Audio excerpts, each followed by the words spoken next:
என்னோட பேர் Karthikeyan. I'm a managing director of Relax Electric Private Limited. We are into EV charging stations. So electric காரோட bus, trucks, so electric vehicles, all type of electric வெஹிக்கல்ஸ்க்கு charging infrastructure provide பண்ணிகிட்ருக்கோம். நாங்கள் solve பண்ணுற problem major charging adoptions. ஏன்னா electric vehicles வாங்கினா அந்த next question first ஹர்டலே charging stations தான். So we are setting up various stations across Tamil Nadu and across South India via this Relax Electric.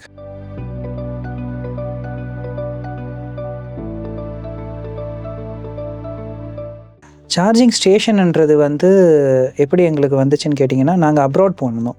என்னோடய personal experience, I went to abroad. So நான் அப்போ பார்க்கும்போது நான் ஒரு வெஹிக்கிளுக்கு சார்ஜ் பண்ணிவிட்டு என்னால் அங்கே வெளியில் உட்கார முடிஞ்சுது அந்த கிளைமேட் கண்டிஷனுக்கு. பட் இந்தியாவில் இருக்கிற கிளைமேட் கண்டிஷனுக்கு ரோட் சைடில் சார்ஜ் போட்டுட்டு வெளில 40 நிமிஷம் யாராலையும் வெயிட் பண்ண முடியாது. So then we think that it opens up a very big business opportunity. அது இல்லாத there is whole world is shifting towards electric. ஏன்னா ஆல்டர்னேட் ஃபியூவல் எல்லாருமே பார்த்துட்ருக்கோம். ஏன்னா அது கிளைமேட் கான்ஷியஸாக இருக்கட்டும், எக்கோ ஃப்ரெண்ட்லி நேச்சராக இருக்கட்டும், அண்ட் எக்ஸாஸ்ட் ஆஃப் ஃபாசில் ஃபியூவல்ஸாக இருக்கட்டும். ஸோ எல்லாமே டுவர்ட்ஸ் திஸ் கிளைமேட் சேஞ்சு, இது எல்லாமே ஃபோர்ஸ் பண்ணுறது எல்லாமே எலக்ட்ரிக் வெஹிக்கல்ஸ்க்கு சேஞ்ச் பண்ண. So we found that it will be the good option instead of going for manufacturing, because manufacturing incurs huge capital and where in the charging infrastructure கொஞ்சம் capital கம்மி when you compare to manufacturing. Apart from this, it is a recurring business. ஏன்னா நீங்கள் காரை ஒரு தடவை தான் வாங்குவீங்க, ஆனால் பெட்ரோல் டெய்லி போடுவீங்க. ஸோ எங்களோட கான்செப்ட் அதுதான். எங்களுக்கு இப்போ இன்ஸ்டெட் ஆஃப் கார் மேனுஃபேக்சரிங்கை விட பெட்ரோல் சப்ளை பண்ணுறதுல எங்களுக்கு கொஞ்சம் ஈஸியாக இருக்கும்.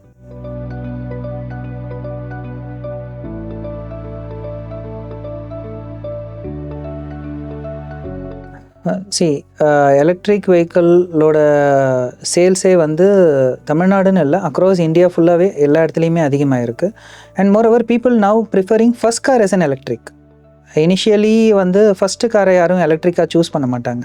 ஒரு செகண்டரி கார், தேர்ட் கார் அந்த மாதிரி தான் இருக்கும். இல்லை சும்மா ஒரு கார் அடிஷ்னலாக வைக்கணுமே அப்படின்னு சொல்லிட்டு வைக்கிறதுக்கும் இன்கம் டேக்ஸு அந்த டிப்ரிசியேஷனுக்காக வாங்குறதா இருந்துச்சு. பட் இன்றைக்கி பர்சனலாகவே எல்லாருமே ஃபர்ஸ்ட் வெஹிக்கிளாகவே எலக்ட்ரிக்கை ப்ரிஃபர் பண்ண ஆரம்பிச்சிட்டாங்க. First priority comes for electric because of cost economy. ஏன்னா நீங்கள் ஒரு பெட்ரோல் வெஹிக்கிள் வாங்கினீங்கன்னா எப்பயுமே நீங்கள் பெட்ரோல் ஸ்டேஷனுக்கு தான் போகணும். அந்த எக்ஸ்பென்ஸ் உங்களுக்கு கம்மியாக ஆகாது. அதே நீங்கள் ஒரு எலக்ட்ரிக் வெஹிக்கிள் வாங்கினீங்கன்னா வீட்டில் சார்ஜ் போட்டுக்கலாம். ஸோ உங்களுக்கு அந்த பெட்ரோல் எக்ஸ்பென்ஸுக்குன்றது ஒரு பேஜர் அமௌண்ட் அது சேவ் ஆகும். மாதம் ஒரு 20,000 25,000 அந்த பெட்ரோல் எக்ஸ்பென்ஸை நம்ம சேவ் பண்ணலாம். ஸோ அது ஒரு basic thing. And more over when you compare to எங்களோட யூட்டிலைசேஷன் அப்படின்னு நீங்கள் பார்த்தீங்கன்னா, லாஸ்ட் இயர் எங்களுக்கு ஒரு ஸ்டேஷன்ஸில் ஒரு 1000 யூனிட் ஆச்சு. அதே இந்த வருஷம் எங்களுக்கு 4500 யூனிட் ஆயிருக்கு. ஸோ அப்போ வெஹிக்கல்ஸ் கவுண்ட் இன்க்ரீஸ் ஆகிருக்கு, யூட்டிலைசேஷன் இன்க்ரீஸ் ஆகிருக்கு, and we are into 4x 5x growth பார்த்துட்ருக்கோம் ரெவென்யூலே. Equivalent to profit, directly proportional to profit. அது மாதிரி இன்னும் நிறைய பாயிண்ட்ஸ் எங்களுக்கு இன்க்ரீஸ் பண்ணணும். பிகாஸ் த வெஹிக்கல் இன்க்ரீஸ் ஆக எங்களுக்கு பாயிண்ட்ஸும் இன்க்ரீஸ் ஆகிட்டே இருக்கணும். ஸோ இதெல்லாம் தான் இப்போ இருக்குது. அப்பார்ட் ஃப்ரம் திஸ் பார்த்தீங்கன்னா Tier 2 cities plays a major role. ஏன்னா இன்றைக்கி Tier 2 cities தான் 2 மேஜர் சிட்டிஸை கனெக்ட் பண்ணும்.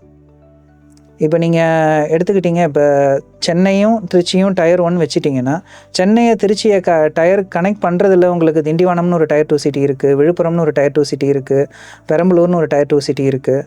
ஸோ இது எல்லாமே உங்களுக்கு உளுந்தூர்பேட்டை இருக்குது, கள்ளக்குறிச்சி இருக்குது. ஸோ இது எல்லாமே டெவலப் ஆகும். அந்த என்டையர் எக்கோ சிஸ்டம் நமக்கு டெவலப் ஆகும்.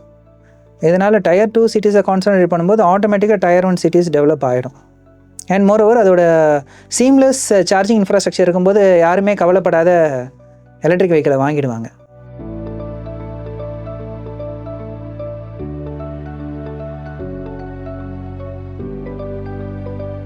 வீட்டில் சார்ஜ் பண்ணலாம், பட் எப்பயுமே வீட்டில் சார்ஜ் பண்ண முடியாது. ஃபார் எக்ஸாம்பிள் பார்த்தீங்கன்னா, இப்போ எங்கள் ஆஃபீஸில் சார்ஜ் இருக்குது. we own lot of charging stations. இப்போ நாங்களே ஒரு 200 கிலோமீட்டருக்கு அப்புறம் போனோன்னா என் காருக்கும் ஃபாஸ்ட் சார்ஜிங் தேவை. ஸோ ஹைவேஸில் கம்பல்சரி தேவை. அதே மாதிரி எல்லார் வீட்லேயுமே உங்களுக்கு அந்த பவர் லோடு இருக்குமா அப்படின்னா அது இருக்காது. ஸோ அப்போ பப்ளிக் சார்ஜிங் எல்லா சிட்டிக்குள்ளேயும் தேவைப்படும். நினச்சி பாருங்கள், அப்பார்ட்மெண்ட்டில் ஒரு 500 பேர் இருக்கிறாங்க. 500 பேரும் எலக்ட்ரிக் கார் வச்சுருந்தா 500 பார்க்கிங் முதல்ல இருக்கணும்ல. ஸோ டைரெக்ட்லி ஒரு பார்க்கிங்க்கு ஒரு சார்ஜர்னால் பரவாயில்ல, நம்ம இதில் ஒரு பார்க்கிங்க்கு 3 கார் வச்சுருக்கோம். ஸோ அப்படி இருக்கும்போது public charging is the only option for them.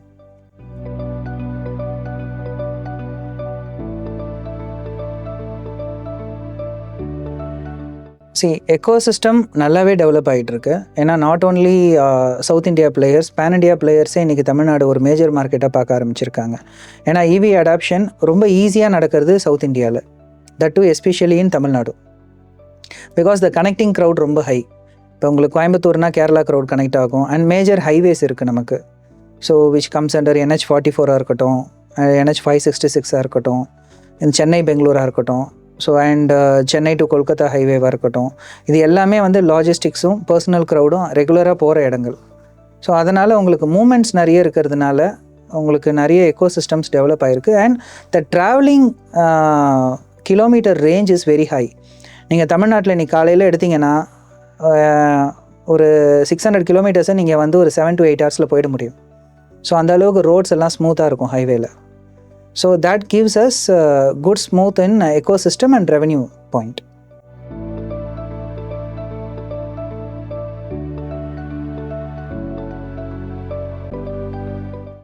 Demand அதிகமாக தான் இருக்குது, நம்மளும் பண்ணிட்டு தான் இருக்கோம். பட் அந்த ஃபேஸ் அந்த ஸ்பீடில் யாருமே இல்லை. பிகாஸ் இட் அக்வயர்ஸ் லேண்ட் அக்வயர்மெண்ட் பண்ணணும்.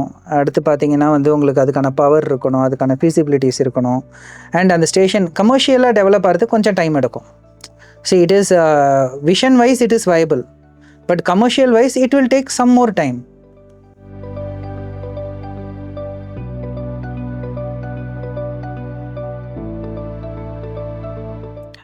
இனிஷியலாக எங்களுக்கு பெரிய இஷ்யூ என்ன இருந்துச்சுன்னா, இவி சார்ஜிங்னா என்னென்னு சொல்லி தரணும் எல்லாருக்கும்.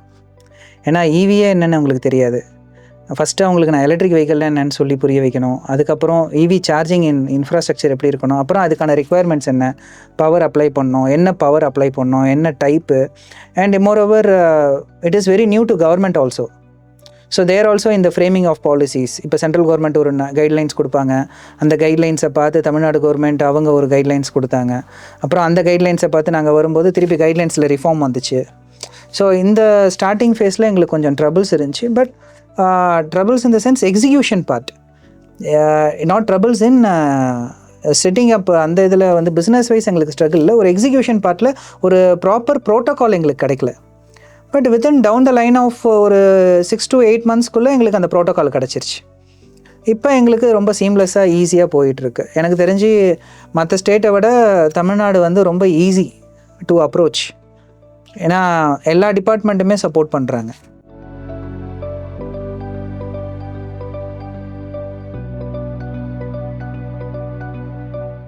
ஸ்டார்ட் அப் டிஎன் எங்களுக்கு ரொம்ப பெனிஃபிட்டான ஒரு விஷயம். ஏன்னா as a startup we need some guidance how to develop our business and whether we need to go for funding or whether we need to go for debt funding. fund point of viewல எங்களுக்கு நிறைய suggestions கிடைச்சிது. அதே மாதிரி government சைடில் எங்கெங்கெல்லாம் நாங்கள் போய் pitch பண்ணலாம், ஸோ அந்த மாதிரி எந்தெந்த கவர்மெண்ட் பாடிஸை நாங்கள் புஷ் பண்ணலாம். ஸோ இன்டர்னலாக எங்களுக்கு நிறைய இன்புட்ஸ் வித் கவர்மெண்ட் ரிலேஷன்ஸ் எங்களுக்கு கிடச்சிது. இப்போ இந்த டிபார்ட்மெண்ட்டில் எங்களுக்கு ஒரு கனெக்ட்ஸ் வேணும்னா எனக்கு ஸ்டார்ட் அப் டீம்லேருந்து அது ஈஸியாக கிடச்சிது. அதே மாதிரி இப்போ ஒரு சில பிளேசஸ் இருக்குது, இவங்களை இந்த செக்மெண்ட்டுக்கு யார் அப்ரோச் பண்ணணுன்றது எங்களுக்கு ஈஸியாக கிடச்சிது. அண்ட் மோரோவர் ஒரு சில கார்ப்பரேட் கம்பெனிஸோட கான்டாக்ட்ஸும் எங்களுக்கு ஈஸியாக கிடச்சிது.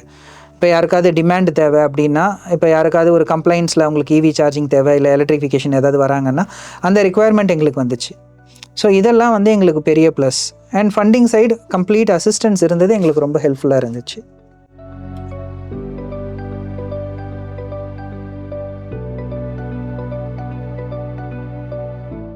தமிழ்நாடு கவர்மெண்ட் ஃபஸ்ட்டு வந்து இவி டாஸ்க் ஃபோர்ஸ்னு ஒன்று வச்சுருக்காங்க. எனக்கு தெரிஞ்சு மற்ற ஸ்டேட்டில் இவி டாஸ்க் ஃபோர்ஸ் இருக்குதான்னு தெரில, இருந்தாலும் அவ்வளோ ஆக்டிவாக இருக்குமான்னு தெரில. ஸோ இங்கே வந்து EV task force is very active. And FAME-TNலேயும் பார்த்தீங்கன்னா இவி டாஸ்க் ஃபோர்ஸ் வந்து எங்களுக்கு சப்போர்ட் பண்ணி நிறைய விஷயம் பண்ணித்தராங்க. Apart from this IIT சென்னையும் Tamil Nadu கவர்மெண்ட்டும் சேர்ந்து கான்செப்ட்னு ஒன்று ஃப்ரேம் பண்ணியிருக்காங்க. So for mainly into trekking. So electric drugs boost பண்ணுறதுக்காக, லாஜிஸ்டிக் செக்மெண்ட்டை பூஸ்ட் பண்ணுறதுக்காக IIT சென்னை அந்த இனிஷியேட்டிவ் எடுத்திருக்காங்க. And guidance Tamil Nadu so is supporting us in all power requirements. இப்போ எங்களுக்கு இபியில் ஏதாவது ஒரு கிளிச் இருக்குது, ஏதோ ஒரு அப்ளிகேஷன் ஏதோ ஒரு ப்ராப்ளம் இருக்குது, எங்களால் ஒரு சிங்கிள் விண்டோ சிஸ்டத்தில் கிளியர் பண்ண முடியல அப்படின்னும் போது எங்களுக்கு கைடன்ஸ் தமிழ்நாட்டிலேருந்து கம்ப்ளீட் சப்போர்ட் இருக்குது. And apart from this when you take TNEB, TNEBயில் ஒரு இவி செல்லுனே ஒன்று ஆரம்பிச்சிருக்காங்க. ஸோ இவி ரிலேட்டடாக எந்த கம்ப்ளைண்ட்ஸ், இவி சார்ஜிங் ஸ்டேஷன் ரிலேட்டடாக ஏதாவது கம்ப்ளைண்ட்ஸ் இருக்குது அப்படின்னா they immediately address this people. And in fact when comes to start up TN we have utilise the platform TANFund. So TANFund use பண்ணி நாங்களும் ஈஸியாக எங்களால் ஃபண்ட் ரைஸ் பண்ண முடிஞ்சுது. ஸோ இது எல்லாமே வந்து தமிழ்நாடு கவர்மெண்ட்டில் இருக்கிற ஒரு பாயிண்ட்ஸ் தான்.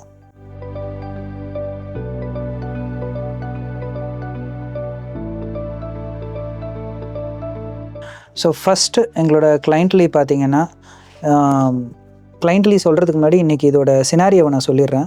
இன்றைக்கி EV இன்ஃப்ராஸ்ட்ரக்சர் லக்ஸரியாக இருக்குது. இன்னும் கொஞ்ச நாள் இது நெசசிட்டியாக மாறிடும். ஃப்யூச்சரில் முன்னாடி பார்த்தீங்கன்னு வச்சிங்களேன், உங்களுக்கு ரெஸ்ட் ரூம் எல்லாம் சார்ஜ் பண்ணிகிட்டு இருந்தாங்க. அதுக்கப்புறம் ரெஸ்ட் ரூம் எல்லாம் ஃப்ரீ ஆக்குனாங்க. இன்றைக்கி எந்த ஹோட்டலில் நல்ல ரெஸ்ட் ரூம் இருக்கோ அந்த ஹோட்டலுக்கு தான் நம்ம போவோம். So amenity become necessity. So இன்றைக்கி வந்து இது ஒரு அம்யூனிட்டியாக இருக்குது சார்ஜிங் ஸ்டேஷன். இன்னும் கொஞ்ச நாளில் இது ஒரு நெசசிட்டியாக மாறிடும். பெட்ரோல் பங்க் மாதிரி ஒரு நெசசிட்டியான ஒரு ப்ராடக்டாக மாறிடும். ஸோ அப்படி இருக்கும்போது இன்றைக்கி எங்களோட கிளைண்ட்ஸ் பார்த்திங்கன்னா first level of steps like இந்த ESG மேண்டேட் இருக்கிற ஐடி கம்பெனிஸ், கார்ப்பரேட்ஸ், ஸோ இவங்கெல்லாம் வந்து நம்மக்கிட்ட இப்போ சார்ஜிங் ஸ்டேஷன்ஸ் வைக்க சொல்லி கேட்குறாங்க. ஏன்னா ஆஸ் பர் ESG கம்ப்ளைண்ட்ஸ் அவங்களோட பிக்கப் ட்ராப்ஸு, அவங்க யூஸ் பண்ணுற வெஹிக்கல்ஸ் எல்லாமே எலக்ட்ரிஃபிகேஷன்ஸில் மாறி இருக்கணும். அண்ட் கார்பன் எமிஷனை அவங்க கம்மி பண்ணியே ஆகணும். Coming to your second point, first generation entrepreneurs. So first generation போதே இது வந்து completely new generation of business. So and it is the future business and already the future is now. So இப்போ அவங்க start பண்ணாங்கன்னா it is a right time for them to enter into this. And இதில் வந்து enter பண்ணும்போது இப்போ ஒரு plus point என்னென்னா, ரெண்டு ஸ்டேட் கவர்மெண்ட்டாக இருக்கட்டும், சென்ட்ரல் கவர்மெண்ட்டாக இருக்கட்டும், ரெண்டு பேருமே போட்டி போட்டுட்டு நிறைய சப்சிடிஸ் கொடுக்குறதும் ஸ்கீம்ஸ் கொடுக்குறதுமே EVயில் தான். ஏன்னா இது வந்து ஒரு நியூ சப்ளை செயினை க்ரியேட் பண்ணும். இன்றைக்கி வந்து ஒரு எக்ஸிஸ்டிங் கம்பெனி ஒரு ப்ராடக்ட்டை லான்ச் பண்ணுறாங்கன்னா அவங்களோட ஓன் சப்ளை செயினுக்கு தான் போகும். பட் ஒரு புதுசாக ஒரு ஆள் ஒரு இடத்து பிஸ்னஸ் பண்ணுறாருன்னும் போது you will give manpower, you will give job opportunity for a lot of people. இன்னொரு விஷயம், EV சார்ஜிங்க்கு மேன் பவர் தேவையில்லைனாலும் அது செட்டப் பண்ணுறதுக்கு ஒரு லைசனிங் ஏஜென்ட் தேவை, அதை மேனேஜ் பண்ணுறதுக்கு ஒரு டெக்னிக்கல் பர்சன் தேவை பேக் எண்டில். ஸோ இது மாதிரி நிறைய லோக்கல் எக்கனாமி டெவலப் ஆகும். அந்த மாதிரி ஒரு பர்சன் வந்து ஒரு 40 minutes இருக்கார். இப்போ ஃபார் எக்ஸாம்பிள் நீங்கள் ஒரு காஃபி ஷாப் வச்சுருக்கீங்க, அதில் இதை வச்சிங்கன்னா அவங்க சார்ஜிங்கும் பண்ண போகிறாங்க. அவங்களுக்கு அல்டிமேட் எய்ம் அவரோட வெயில் வேலை என்ன, காஃபி குடிக்க வரணும், அது நடக்கும். ஸோ எங்களால் அந்த கேரண்டி கொடுக்க முடியும். ஒரு நார்மல் கார் வந்து அங்கே நிறுத்திடுச்சு காஃபி குடிப்பாரான்னு தெரியாது. பட் EV காரங்களுக்கு 40 minutes அங்கே இருக்கும்போது they don't have any other option. So அவங்களோட டைரக்ட் பிஸ்னஸ் இன்க்ரிமெண்ட் இருக்கும். ஸோ அது இல்லாத இதில் இன்டைரக்டாக ஒரு ரெவென்யூவும் வரும். So this is an allied business. So those who are having super market, those who are having parking space, மெயினாக யார்கிட்டலாம் பார்க்கிங் இருக்கோ எல்லா பார்க்கிங்லேருந்தும் சம்பாதிக்கலாம். ரொம்ப சிம்பிளாக சொல்ல போனால் இவ்வளோ தான்.